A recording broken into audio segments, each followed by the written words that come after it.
Welcome to our lesson on bidding, most specifically 2/1 game forcing, which is probably the hottest topic in bidding ever since maybe the year 2000, in the first few decades of this century. That's the big issue, is are we going to learn 2/1 game forcing or not?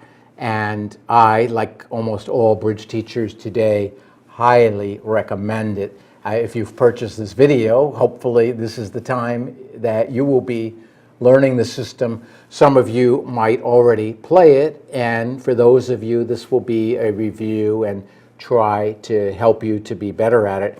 For those of you who are learning it for the first time, I'm going to really start from the beginning.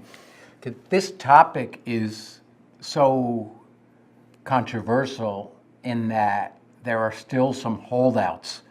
There are some old-fashioned, I don't want to say old, but players whose attitude is, I don't really want to learn this. And one of them is a good friend of mine. His name's Frank Stewart. He's a longtime bridge columnist and writer, and a really nice guy, lives in Alabama. And I debated him on this topic. It was in the ACBL Bulletin in 2013. And I took the side of, yes, you should play it, and Frank Stewart took the old-fashioned view. And we kid each other about it. He's kind of in a very small minority now of players who still, teachers who actually teach the old way.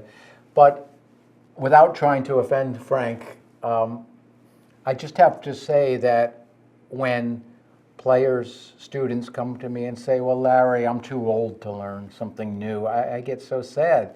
I do have sympathy. Nobody who's 85 years old wants to have to learn something new, but this is easier. It's simpler. It doesn't involve memory or science.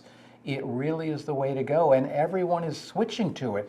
Okay, so maybe you're only going to be playing bridge another 5-10 years, but everyone you play with, all your partners, all your friends are switching to this. And if you want to stick with the old way, you're going to be the only one left playing it the old way.